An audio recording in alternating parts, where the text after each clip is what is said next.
Hello everyone, this is Mohan and you are watching online prep. आशा करता हूँ आप सभी लोग बहुत अच्छे होंगे और अपनी क्लासेस का नोट्स भी बनाते होंगे। जैसा कि आप सभी लोग देख सकते हैं कि आज के इस क्लास में लर्निंग का एक बहुत ही इंपॉर्टेंट टॉपिक कवर करेंगे जिसका नाम है लॉ ऑफ लर्निंग। इसको हिंदी में अधिगम के नियम या अधिगम का नियम कहते हैं। आपको बता दें, इसके आगे जो हम लोग अपकमिंग क्लासेस करेंगे वो भी काफ़ी इंटरेस्टिंग होंगे और जो इसके टॉपिक्स होंगे वो थोड़े से कोरिलेटेड होंगे। जैसे ये लॉ ऑफ लर्निंग है, आगे हम लोग थ्योरी ऑफ लर्निंग पढ़ेंगे, फिर ट्रांसफर ऑफ लर्निंग पढ़ेंगे। तो इसलिए इन चीज़ों को ध्यान से समझिएगा। जैसा कि आप सभी लोग देख सकते हैं, अगर हम लोग बात करें लॉ ऑफ लर्निंग की तो आप बचपन में याद कर सकते हैं, बचपन नहीं स्कूल टाइम में, लॉ ऑफ मोशन। उसी तरीके से लॉ ऑफ लर्निंग भी है, मतलब अधिगम के भी कुछ नियम हैं। ये नियम किसने दिए हैं उसको हम लोग देखेंगे। क्लासेस बाइलिंगुअल होगी तो आप परेशान नहीं होंगे। जैसा आप देख सकते हैं, ईएल थॉर्नडाइक ने सीखने के कुछ नियम बताए हैं। इन्होंने बताया कि कुछ ऐसे रूल्स हैं जिसको फॉलो करके इफेक्टिवली सीखा जा सकता है या अधिगम प्रक्रिया की जा सकती है। ईएल थॉर्नडाइक, इनका जो पूरा नाम है वो एडवर्ड ली थॉर्नडाइक है। और इन्होंने कहा है कि इन्हीं नियमों के प्रयोग से शिक्षण अधिगम जो प्रक्रिया है, टीचिंग लर्निंग प्रोसेस, उसको अधिक प्रभावशाली इफेक्टिव बनाया जा सकता है। It can be more effective by this rules and laws. आपको बता दें, एक काफ़ी इंटरेस्टिंग, मैंने आप लोगों को जब हम लोग एजुकेशन का टॉपिक कवर कर रहे थे तो उसमें हम लोगों ने पढ़ा था शिक्षा जो है वो कला भी है, या शिक्षण जो है वो कला भी है। जब हम टीचिंग भी पढ़ रहे थे तो उसमें देखा था, और साइंस भी है। तो कला क्यों है? क्योंकि प्रैक्टिस पे बेस्ड है, स्किल पे बेस्ड है, रिवीजन पे बेस्ड है। और साइंस क्यों है? क्योंकि इसके भी कुछ रूल्स एंड रेगुलेशन है, कुछ प्रोसेस है। तो ये वही लॉ है, और इसी की वजह से अगर आप इस लॉ को समझ जाएंगे तब आप ये भी समझ जाएंगे शिक्षण जो है वो विज्ञान क्यों है, या शिक्षा जो है वो विज्ञान का भी पार्ट क्यों है। तो ये काफ़ी इंटरेस्टिंग होगा। तो एडवर्ड थॉर्नडाइक ने क्या बताया है उसको आप लोग देख लीजिए। थॉर्नडाइक ने जब लॉ ऑफ लर्निंग की बात आती है तो सभी जो अभी तक हम लोग पढ़ते आ रहे हैं, आप भी कहीं बुक्स में देखेंगे तो उसको मेनली दो ब्रांचेज में पहले डिवाइड किया जाता है। पहला है प्राइमरी लॉ, दूसरा है सेकेंडरी लॉ। मतलब उस जो लर्निंग है उसको पहले दो पार्ट में डिफ्रेंशिएट किया गया है। और प्राइमरी लॉ जिसको हिंदी में आप मुख्य नियम कह सकते हैं, और यहाँ पे सेकेंडरी लॉ इसको आप सहायक नियम कह सकते हैं, कि जो कि इस मेन लॉ में ही ये इन्वॉल्व है, लेकिन इसको समझने के लिए हम दो पार्ट में इसको डिवाइड करते हैं। उसको जान लेते हैं। प्राइमरी लॉ में जो तीन लॉ हैं वो कौन कौन से हैं? लॉ ऑफ रेडीनेस, ये आपको बता दें, ये आपके न सिर्फ सेमेस्टर सिलेबस, ईयरली सिलेबस, बल्कि जो फ्यूचर में जब कॉम्पिटिटिव एग्जाम होगा, चाहे सी टेट हो, यूपी टेट हो, या किसी अदर स्टेट का टेट हो, उस सभी में, सुपर टेट हो, उन सब में इससे क्वेश्चन जरूर बनता है। ये सिलेबस ही है। यहाँ पे आप देख पाएंगे लॉ ऑफ एक्सरसाइज, जो दूसरा लॉ है प्राइमरी लॉ में। तीसरा है लॉ ऑफ इफेक्ट और सेटिस्फैक्शन। हिंदी में क्या कहेंगे इसको जान लीजिए। तत्परता का नियम, लॉ ऑफ रेडीनेस हिंदी में कहते हैं। अभ्यास का नियम, लॉ ऑफ एक्सरसाइज। और परिणाम या प्रभाव या संतोष का नियम, उसको लॉ ऑफ इफेक्ट और सेटिस्फेक्शन कहते हैं। वहीं दूसरी तरफ आप देख पाएंगे सेकेंडरी लॉ, जिसको हमने कहा ये सहायक नियम, इनको या गौण नियम कहते हैं। ये पांच हैं। लॉ ऑफ मल्टीपल रेस्पॉन्सेस या response, law of mental mind set या लॉ ऑफ एटीट्यूड भी इसी में आता है, सेम है। Law of partial activity, law of similarity और एनालॉगी, और लॉ ऑफ एसोसिएटिव शिफ्टिंग। ये पांच जो हैं ये सेकेंडरी लॉ हैं। जब भी आपके एग्जाम में क्वेश्चन आएगा, जब आप उनको इस तरीके से ड्रॉ करके एक फ्लो चार्ट बना कर लिखेंगे या उसको समझाने का प्रयास करेंगे तो वो काफ़ी इफेक्टिव आपका जो पेपर होगा या आपका आंसर होगा वो दिखेगा। तो अब हम लोग जानते हैं, पहले हम लोग प्राइमरी लॉ को कवर करेंगे, जो प्रमुख है, मेन है, आप इसी को मेन कह सकते हैं। इसको कवर करेंगे कि ये तीनों का मेन क्या है और इसको कैसे समझा जा सकता है और क्यों ये इफेक्टिव होंगे टीचिंग में या टीचिंग लर्निंग प्रोसेस में। सबसे पहले देखिए तत्परता का नियम, लॉ ऑफ रेडीनेस। नाम से ही लग रहा होगा, वर्ड से ही लग रहा होगा, रेडीनेस। इसका मतलब क्या है? जैसे जब हम किसी कार्य को सीखने के लिए तैयार या तत्पर होते हैं तो हम उसे शीघ्र जल्दी सीख लेते हैं। इट मीन्स जब हम रेडी होंगे किसी वर्क को करने के लिए, जैसे अगर हमें कोई अचानक कहे, आप सोए हुए हो कुछ या खा रहे हो, कोई काम कर रहे हो, आपको कोई कहे कि दौड़िए 100 मीटर, 1 किलोमीटर, 5 किलोमीटर, क्या पॉसिबल है? तो ऐसा नहीं हो सकता। आप दौड़ेंगे भी तो आप हो सकता है आपकी परफ़ॉर्मेंस उतनी बेस्ट नहीं होगी, जितना एक यहाँ पे आप एक बच्चा या आप ऐसे देख सकते हैं एनिमेशन है, जिसमें एक बच्चा ऑलरेडी प्रिपेयर्ड है, जिसको आप कहते हो मेंटली प्रिपेयर्ड होंगे तभी काम कर पाएँगे। तो तत्परता का मतलब है कि जब आप पढ़ने के लिए तैयार रहते हो, जैसे अगर आप इस क्लास को देखने के लिए तैयार हो, वेट कर रहे हो, तब आप इनको और अच्छे से समझ पाओगे। अगर आप इसके लिए तैयार नहीं होगे, आप हो सकता है अपसेट हों या किसी रीज़न से आप पढ़ने के मूड में नहीं हो, तो आप चीज़ों को उतना इफ़ेक्टिवली नहीं सीख पाएँगे। यही पहला लॉ है, लॉ ऑफ रेडीनेस या तत्परता का नियम। इसमें देखिए, किसी समस्या को हल करने के लिए जो प्रयत्नशील होता है या प्रयत्नशीलता होती है, उसी को तत्परता कहलाती है या कहते हैं। अगर कोई प्रॉब्लम है आपके सामने, अगर उस प्रॉब्लम को जैसे मान लीजिए आपके एग्ज़ाम्स आने वाले हैं, अब आपको उसको पढ़ना है। एग्ज़ाम्स भी एक तरीके की प्रॉब्लम है, ऑब्स्टेकल्स हैं, गोल्स भी हैं। अब उसको आप उनको टैकल करने के लिए कि एग्ज़ाम में कैसे लिखना है, एग्ज़ाम में किस टाइप के क्वेश्चन आ सकते हैं। अब जो उसके लिए आप प्रिपेयर कर रहे हो, उसके लिए आप ट्राई कर रहे हो, अपना एफर्ट डाल रहे हो, यही रेडीनेस है। मतलब आने वाली प्रॉब्लम के लिए जो आपकी तैयारी है, आप उस समस्या को से भिड़ने के लिए, जुड़ने के लिए आप उस कह लीजिए कि उसको सॉल्व करने के लिए जो आप खुद तैयार कर रहे हो, मेंटली प्रिपेयर्ड हो रहे हो, वही है रेडीनेस। देखिए फॉर एग्ज़ाम्पल यदि बच्चे गणित के प्रश्न हल करने की इच्छा है, तो वो तत्परता के कारण वो उनको अधिक शीघ्रता से हल या कुशलता से करता है। एक बच्चा है या हम अपने पे अगर आप खुद पे इसको अप्लाई करें इस लाइन को, तो जब मैथ्स के अगर हम क्वेश्चन करते हैं, जब हमारा मन रहता है, तो जब हम लगता है कि नहीं इसको सॉल्व करना है, रेडी हुए मेंटली, तब वो चीज़ें बहुत जल्दी सॉल्व हो जाती हैं। रीज़निंग खासकर इसमें रीज़निंग का भी आप एग्ज़ाम्पल ले सकते हैं। लेकिन जब आप मन नहीं होगा, कभी-कभी आपको लगता होगा मैथ्स अभी लगाने का मन नहीं है, इसलिए मैथ्स सुबह पढ़ाई जाती है मतलब मॉर्निंग टाइम में ऐसा। तो उस समय क्या होता है, ये देखा जाता है कि इस समय बच्चों का मन स्थिर है, माइंड स्थिर है, इसकी वजह से ये इन चीज़ों को समझ पाएँगे। और जब हम उन चीज़ों को कर भी लेते हैं, जैसे मान लीजिए आप किसी काम को करने के लिए तैयार हैं, काम हो भी गया, तो आप सैटिस्फाइड भी होंगे, काम करने में आनंद एवं संतोष का अनुभव भी करेंगे या करेगा। यहाँ पे एक बच्चे के सेंस में बात कही जा रही है। वहीं इसके विपरीत भी एक है, अगर इसके अपोज़िट भी देखा जाए, जैसे इसके विपरीत क्या है कि सीखने के लिए तैयार नहीं होने की स्थिति में बच्चे को सीखने की क्रिया से असंतोष मिलता है और प्राय वो खीज उठता है। इसका मतलब क्या है, उसको जान लीजिए कि जैसे आप एक चीज़ देखिए कि अगर सीखने के लिए तैयार अगर कोई नहीं होगा, आप उसको ज़बरदस्ती नहीं सिखा पाएँगे। सीखे अगर ज़बरदस्ती किसी को पढ़ाएँगे फॉर एग्ज़ाम्पल अगर आपको कोई इंजीनियरिंग ज़बरदस्ती कराए, तो आप करेंगे लेकिन उस तरीके से आप चीज़ों को नहीं सीख पाएँगे क्योंकि आपका इंटरेस्ट नहीं है, आप उसके लिए तैयार नहीं हैं। बस छोटी-सी चीज़ इसमें थी। दूसरा देख लीजिए जो दूसरा लॉ है, वो है अभ्यास का नियम। लॉ ऑफ एक्सरसाइज नाम से ही आधी चीजें क्लियर हो जाती हैं इसमें। इस नियम का तात्पर्य क्या है, इसका मीन क्या है? जैसे एक कोटेशन आप सभी लोग सुनते भी होंगे, डेली यूजेस में भी आता है ये, practice makes a man perfect. जो अभ्यास है वो व्यक्ति को कुशल बनाता है।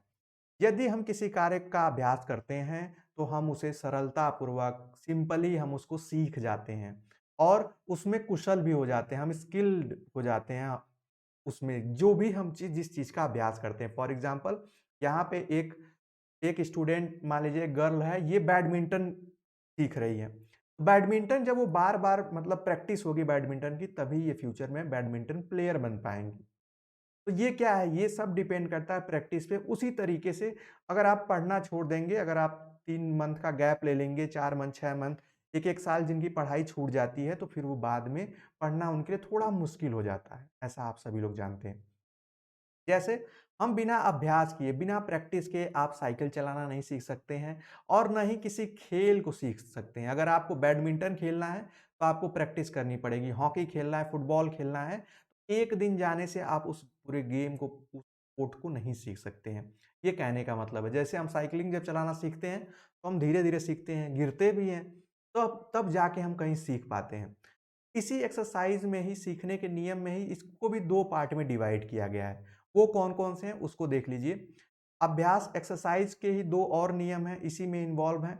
अभ्यास से सीखना अस्थायी होता है। जब हम जिन चीज़ों पे बार-बार अभ्यास करते हैं, उनको जल्दी सीख भी जाते हैं और वो लॉन्ग टाइम तक हमें याद भी रहती है। जैसे अब हम अगर साइकिल चलाना सीख गए हैं, तो वो ज़रूर इतना जल्दी हम नहीं भूलेंगे क्योंकि हम बहुत लंबे समय तक साइकिल चलाए हैं या आप चलाए होंगे या कोई एक किसी और भी एग्ज़ाम्पल पे इसमें कोई और भी एग्ज़ाम्पल ले सकते हैं, आप बाइक भी ले सकते हैं, आप फोर व्हीलर भी ले सकते हैं। तो इसी को थॉर्नडाइक ने कहा था उपयोग का नियम, लॉ ऑफ यूज़ कहा गया कि जिस चीज़ को या जिस एक्टिविटी का हम बार-बार यूज़ करते हैं, जिसमें इन्वॉल्व रहते हैं, वो लॉन्ग टाइम तक हमारे बिहेवियर में आ जाती है और हमें वो याद भी रहती है। वहीं दूसरी तरफ बिना अभ्यास से ज्ञान विस्मृत हो जाता है। विस्मृत का मतलब है यदि हम किसी सीखे हुए कार्य का अभ्यास नहीं करते हैं, तो हम उसे भूल जाते हैं। फॉर एग्ज़ाम्पल आपने टाइपिंग सीखी, ये काफ़ी रेलेवेंट एग्ज़ाम्पल है, आप टाइपिंग सीखी आपने, अब आप टाइपिंग नहीं करते हैं। जब आप 6 महीना हो जाएगा, 1 साल हो जाएगा, 2 साल हो जाएगा, तो आप देखेंगे कि आप भूलने लगेंगे। उसी तरीके से लिखना भी है, जब हम लिखना छोड़ देते हैं तो हमारी हैंडराइटिंग जो है वो थोड़ी खराब होने लगती है पहले से। तो इसमें ढेर सारी चीज़ें आती हैं, जब हम बहुत लिखते हैं तो हमारी हैंडराइटिंग अच्छी होती है। तो ये सारी चीज़ें एक्सरसाइज़, लॉ ऑफ एक्सरसाइज़ है। मतलब जैसे हमने ऊपर देखा रेडीनेस, एक्सरसाइज़। तीसरा देख लीजिए, ये काफ़ी इंपॉर्टेंट है, वो है प्रभाव और संतोष का नियम, लॉ ऑफ इफेक्ट और सैटिस्फैक्शन। अब इसका मतलब क्या है, नाम से ही लग रहा होगा। प्रायः यूजुअली हम उस कार्य को ज़्यादा अच्छे से करना चाहते हैं जिसका परिणाम जो है हमारे लिए हितकर होता है या जिससे हमें सुख व संतोष मिलता है। यहाँ पे इसीलिए मैंने आपको बताया इसको परिणाम का नियम भी कहते हैं। इसका मतलब रिज़ल्ट को लेकर है। जैसे हम उस काम को बहुत ही अच्छे ढंग से करते हैं जिसका परिणाम यहाँ पे लिखा है हमारे लिए हितकर हो। जैसे आप इस चीज़ को क्यों पढ़ रहे हो? क्योंकि आपका रिज़ल्ट बेटर आए, आप चीज़ों को समझ पाएँ, आप फ्यूचर में टीचर बने तो इन चीज़ों को अप्लाई कर पाएँ। मतलब एक आप बेटर रिज़ल्ट के लिए आप इतना एफ़र्ट डाल रहे हो और इन चीज़ों को सीख रहे हो। आप बीएड कर रहे हो, बीटीसी कर रहे हो, एमएड कर रहे हो या कोई और कोर्स कर रहे हो। तो ये क्या है, इससे हमें सुख भी मिल रहा है, संतोष भी है, सैटिस्फैक्शन भी है और जिन काम में हमें सैटिस्फैक्शन मिलता है, हम उन चीज़ों को और बेटर वे में कर पाते हैं। आप टीचिंग भी तभी कर पाएँगे, आप अच्छे टीचर भी तभी बन पाएँगे जब आपका उस वर्क में सैटिस्फैक्शन हो। ये थोड़ा-सा मेंटली भी आपको इम्पैक्ट डालता है जो एक्टिविटी हम लोग करते हैं। जैसे आगे देखिए, यदि हमें किसी कार्य को करने या सीखने में कष्ट होता है, अब उसके अपोज़िट की बात करें तो वो हम उस क्रिया को नहीं दोहराते हैं। हमें अगर कोई वैसी चीज़ पढ़नी है या पढ़ाना है या कोई ऐसा काम करना है जो हमें बिल्कुल पसंद नहीं है, तो हम उस काम को करने से बचते हैं और दोहराना भी नहीं चाहते हैं। जैसे आपको कोई कहे कि हालाँकि हो सकता है, जैसे बहुत से स्टूडेंट हैं वो मैथ्स हो गया, चाहे आप फिज़िक्स हो गया, केमिस्ट्री हो गया, उससे भागते हैं। फिर कुछ ऐसे भी बच्चे हैं जो जीएस, जीके से भागते हैं कि हिस्ट्री क्या है, ज्योग्राफी क्या है, ये सब क्यों पढ़ना होता है, उससे अच्छा तो साइंस ही थी। तो ये डिपेंड करता है कि आप एक स्टूडेंट को क्या पसंद है। जो चीज़ पसंद होगी, जिसमें उसको सैटिस्फैक्शन मिलेगा, उसके लिए वो एफर्ट डालेगा, वर्क करेगा। थॉर्नडाइक ने कहा था अकॉर्डिंग टू थॉर्नडाइक कि जिस कार्य में संतोष होता है, उसमें उद्दीपन उद्दीपन अनुक्रिया संबंध दृढ़ होता है। ये आगे हम लोग पढ़ेंगे कि क्या है एसआर संबंध रिलेशन, जिसमें अभी इसको मैं आगे जब थ्योरीज में हम लोग पढ़ेंगे तो इसको बिल्कुल डिटेल में सब इसी पे डिपेंड है। मतलब कि अगर कोई प्रॉब्लम आएगी तो आप उन चीज़ों को बहुत ही अच्छे ढंग से सॉल्व करना चाहेंगे। जैसे अगर आप पढ़ रहे हैं और आपको उसी पढ़ी हुई चीज़ें आ जाती हैं एग्जाम में, तो आप उसको लेकर और अच्छा आपकी आंसर राइटिंग और अच्छी हो जाती है, कुछ इस तरीके से। जिस कार्य में असंतोष होता है तो उसमें ये संबंध कमज़ोर होता है। जो चीज़ आपको पसंद नहीं है, जैसे कई सब्जेक्ट हैं 6-7 हम लोग के स्कूल टाइम में होते हैं, जो सब्जेक्ट अच्छा नहीं लगता है तो उससे क्या होता है, उसकी चीज़ें आते हुए भी उतने इंटरेस्टिंग वे में हम नहीं लिख पाते हैं। तो ये था आपका, आप इसको लॉ ऑफ इफेक्ट कह लीजिए या सैटिस्फैक्शन कह लीजिए। उसके बाद जैसा हम लोगों ने स्टार्टिंग में फ्लो चार्ट में देखा था, अभी हम लोगों ने प्राइमरी लॉ को कवर किया, अब हम लोग सेकेंडरी लॉ को कवर करेंगे, सेकेंडरी या सबऑर्डिनेट लॉ। ये क्या है, इसको देख लीजिए, जिसमें इसमें पहला है लॉ ऑफ मल्टी रेस्पॉन्स या रेस्पॉन्सेज। इस नियम का मतलब क्या है और इसका नाम सेकेंडरी भी और सबऑर्डिनेट क्यों रखा गया है? मतलब ये जो इम्पोर्टेंट 3 लॉ मैं आपको बता रहा हूँ, ये जो तीनों लॉ हैं, इन्हीं को आप कह सकते हैं, इन्हीं में ये इन्वॉल्व हैं। जैसे देखिए कैसे इन्वॉल्व हैं। इस नियम के अनुसार व्यक्ति के सामने किसी नई समस्या के आने पर वो उसे सुलझाने के लिए विभिन्न प्रतिक्रियाएँ कर ढूँढने का प्रयास करता है। आपके सामने अगर कोई प्रॉब्लम आ जाती है, तो आप उसके ढेर सारे सॉल्यूशन ढूँढते हो। फॉर एग्ज़ाम्पल जैसे आप कोई सामान आपसे टूट गया, तो आप उसको चिपकाने के लिए या तो फेविक्विक ढूँढोगे या आप उसको टेप बोथ साइड टेप या फेविकोल मतलब इसका मतलब क्या है? आपके सामने जो भी प्रॉब्लम आ रही है, उसको सॉल्व करने के लिए वो ह्यूमन नेचर है, हम बहुत सारे उसमें ढूँढने लगते हैं किस वे से ये प्रॉब्लम सही हो सकती है या आपने कोई गलती कर दी, उसको किस तरीके से छिपाया जा सकता है। तो ये क्या है? और और ये प्रक्रिया कब तक चलती रहती है जब तक हम उन चीज़ों को सॉल्व नहीं कर लेते हैं। वह प्रतिक्रिया तब तक करता है या व्यक्ति तब तक करता है जब तक उस समस्या का हल ना खोज ले या उस समस्या जब तक वो समस्या हल नहीं हो जाती है। और यही थॉर्नडाइक ने प्रयत्न और भूल जो ट्रायल एंड एरर मेथड है, उस सिद्धांत पे किया। आगे हम लोग जो थ्योरीज़ पढ़ेंगे तो क्या है ट्रायल एंड एरर मेथड? हम बहुत सारी चीज़ें हम कहते हैं ना गलतियों से सीखते हैं। हम गलती करेंगे पता चलेगा ये गलत वे है, फिर कोई दूसरा वे अपनाएँगे। जैसे जो रिसर्च होती है, वो बेसिकली इसी पे होती है। जैसे मान लीजिए कोविड की वैक्सीन के लिए आप सोचिए कि इसके लिए साइंटिस्ट क्या सोचे होंगे? वो लोग पहले ये सोचे होंगे कि जितनी अभी अवेलेबल जो वैक्सीन्स हैं, उनका यूज़ करें, फिर देखें कि क्या ये इम्पैक्टफुल है इस कोविड के लिए, देखे होंगे नहीं है।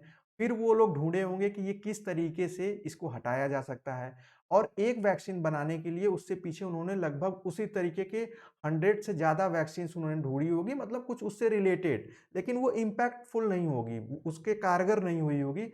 जो कारगर हो गई होगी तो उसको फाइनली वैक्सीन तो यही है बहु अनुक्रिया का मतलब बहुत सारी क्रियाओं का, किसी एक प्रॉब्लम को लेकर। दूसरा है काफ़ी इम्पोर्टेंट है, ये है मनोवृत्ति या अभिवृत्ति का नियम। इसको लॉ ऑफ एटीट्यूड या माइंड सेट या मेंटल सेट कहते हैं। इसका मतलब है जिस कार्य के लिए हमारी अभिवृत्ति या मनोवृत्ति रहती है, उसी अनुपात में हम उसे सीखते हैं। आप बीएड के इन चीज़ों को और बेटर वेज़ में तभी आप सीख पाएँगे जब आप सीखना चाहते हो, आपका इंटरेस्ट हो, आपका जो पॉइंट ऑफ व्यू हो इसको लेकर पॉजिटिव हो, ये नहीं हो कि ज़बरदस्ती एडमिशन करा दिया गया इसलिए तो पढ़ना पड़ेगा ही।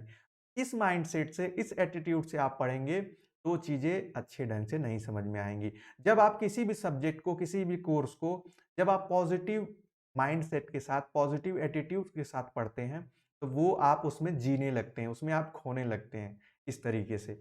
उसके बाद है अनुकूल मनोवृत्ति मतलब जो पॉजिटिव हो, जो आप ऐसे कह लीजिए जो आपके लिए अनुकूल हो, होने पर बालक शीघ्र सीखता है।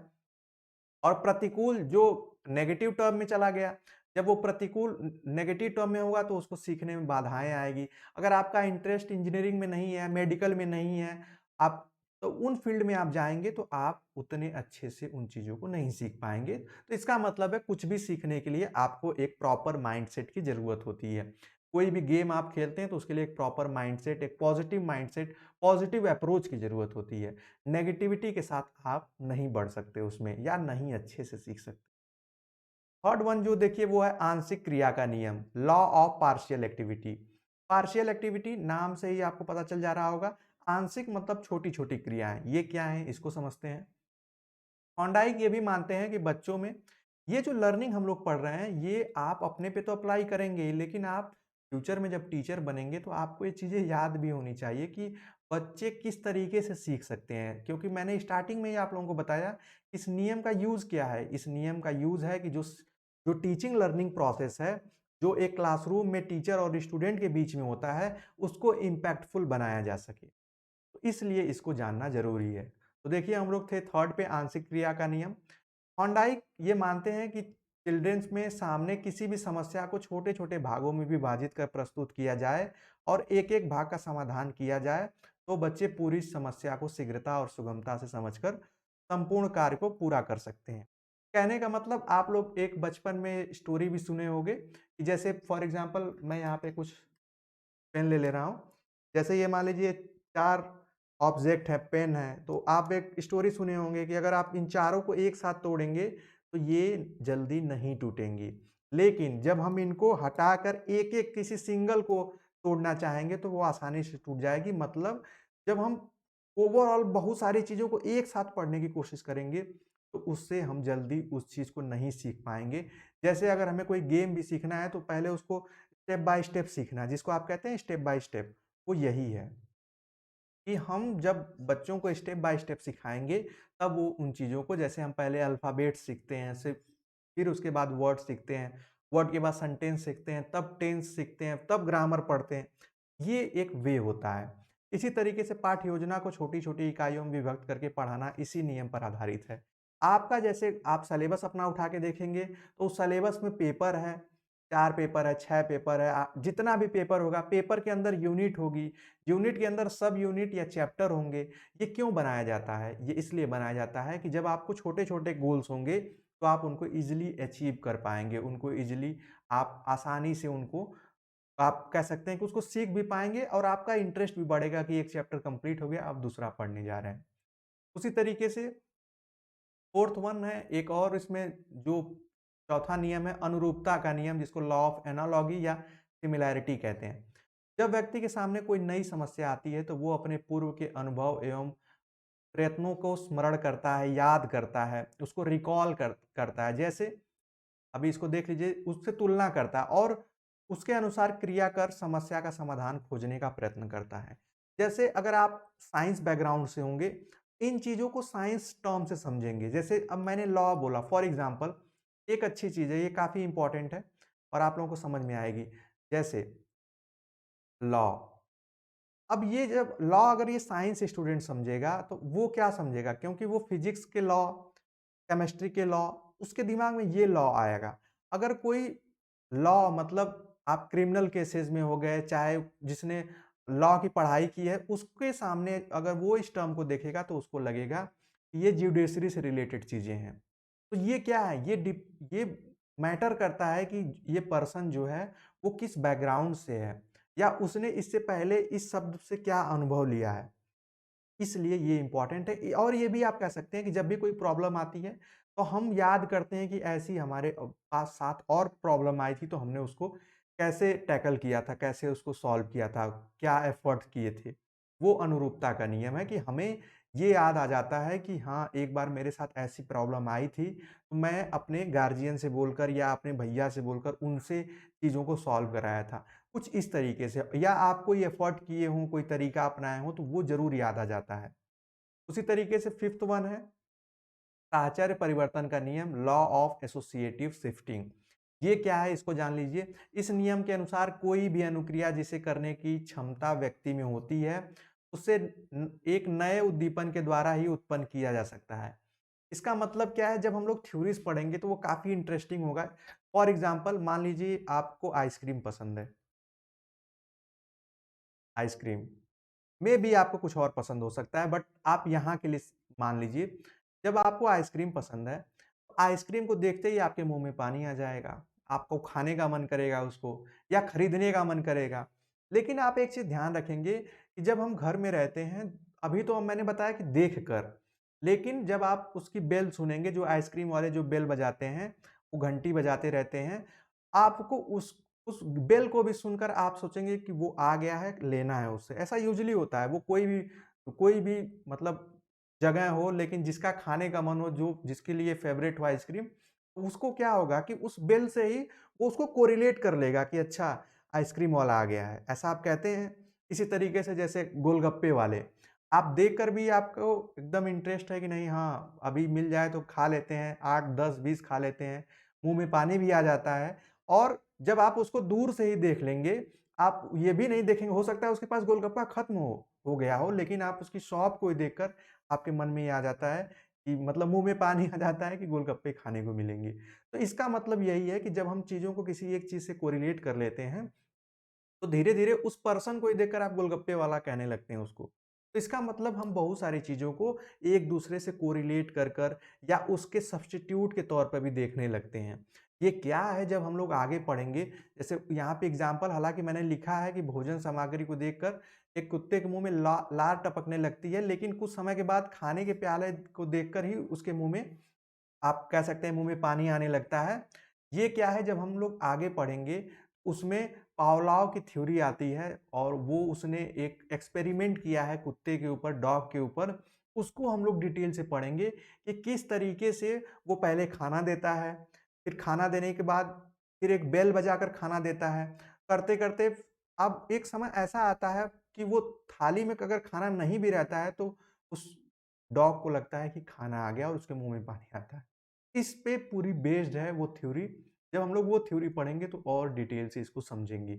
आज की इस क्लास में हम लोगों ने देखा लॉ ऑफ लर्निंग क्या है, उसमें प्राइमरी लॉ क्या है और सेकेंडरी लॉ क्या है। आई होप आज की ये क्लास आप लोगों को समझ में आई होगी, इंटरेस्टिंग लगी होगी। आगे की क्लासेस इंपॉर्टेंट भी हैं और मैं कोशिश करूंगा उनको इंटरेस्टिंग बना सकूं। इन सब सारी क्लासेस जो भी जाती हैं आप लोगों को इसको नोट किया करिए, नोट्स बनाते रहा करिए और जो आपको टॉपिक आगे पढ़ना हो तो आप सभी लोग कमेंट सेक्शन में लिख भी सकते हैं। मैं कोशिश करूंगा जल्द से जल्द जितना जल्दी कंटेंट क्रिएट हो जाए आप सभी लोगों को क्लासेस प्रोवाइड कर दी जाए। तो मिलते हैं अगले क्लास में अगले टॉपिक को लेकर। तब तक के लिए bye bye, take care and keep watching.